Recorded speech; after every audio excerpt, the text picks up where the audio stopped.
एक बार जंगल में एक शेर में और एक गधे में, शेर मतलब वो जो चीता वाला शेर होता है, शेर राजा वाला नहीं, एक चीते में और एक गधे में लड़ाई हो गई, युद्ध हो गया। गधा कह रहा था कि जो घास है वो नीली होती है, और चीता कह रहा था भैया घास तो हरी होती है। इस पर लड़ाई हो रही थी, पूरा जंगल इकट्ठा हो गया, सब एक दूसरे को समझा रहे होते हैं। कुछ लोग गधे की तरफ चले गए, कुछ लोग चीते की तरफ चले गए। अब बात बनी नहीं, बात बराबरी पर आकर खड़ी हो गई। तो ये हुआ भाई जंगल के राजा शेर के पास चलना चाहिए। शेर के पास गए, शेर के सामने बात रखी। गधे ने कहा, मालिक आप मेरे राजा हो, आप बलवान हो, क्या इस जंगल में बलवान लोग निर्बलों को परेशान करेंगे क्या? क्या बलवान लोग निर्बलों को जीने नहीं देंगे क्या साहब? बताइए, जब घास नीली होती है तो ये मुझे क्यों मार रहे हैं हरी हरी कह के? ये कह रहे हैं घास हरी होती है, मैं कह रहा हूं नीली होती है, और मेरे समर्थन में भी कुछ मेरे बंधु हैं। चीते ने कहा, इस गधे को समझ नहीं आ रहा, मैं बार बार इसको कह रहा हूं कि घास हरी होती है, मान नहीं रहा मेरी बात। मेरे भी समर्थन में कुछ लोग, इसके आंख होते हुए भी ये देख नहीं पा रहा है, मैं इस बात को कैसे मान लूं कि ये समझ नहीं सकता घास हरी होती। और सत्य को स्वीकार करने के सामर्थ्य इसमें अगर नहीं है तो मैं इसको पीट पीट कर सिखाऊंगा और सिखा के रहूंगा घास हरी होती। शेर उठा और चीते को 4 थप्पड़ मारे कान पर। बोला, गजब मूर्ख आदमी हो तुम, जब घास नीली होती है तो तुमने इसको क्यों बोला घास हरी होती है?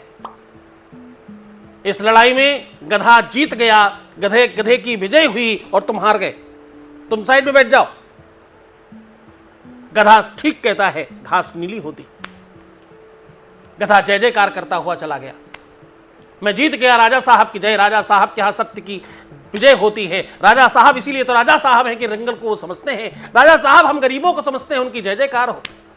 जय जयकार करता हुआ गधा चला गया।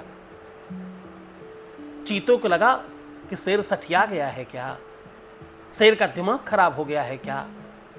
चीता बैठे सोच रहा है कि सबको जाने दो, आज शेर से भी एक एक हाथ हो जाती है, आज देखता हूं इसको, होगा जंगल का राजा, मैं भी चीता कुछ कम नहीं हूं। वो मन में विचार कर रहा है। सब चले गए। चीते ने कहा, क्यों बंधु, तुम्हारी भी बुद्धि घास चरने चली गई है क्या? तुम्हें भी समझ नहीं आ रहा कि घास हरी या नीली होती है? तो शेर ने कहा, नहीं नहीं, मुझे तो समझ में आता है घास हरी होती है। शेर चकरा गया, चीता चकरा गया। उसे लगा कि ये क्या आश्चर्य, अभी थोड़ी देर पहले ये कह रहा था नीली होती है, अब कह रहा हरी होती है, सबके सामने कुछ और, मेरे सामने कुछ और, ये क्या कर रहा है? ये राजनीति है। शेर ने कहा, नहीं,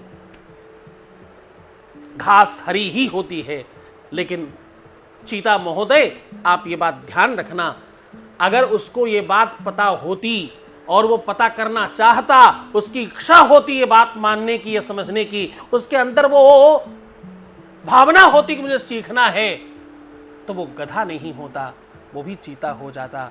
तो जो गधा है उसके सामने, वो कहते हैं ना, भैंस के आगे बीन बजाओ।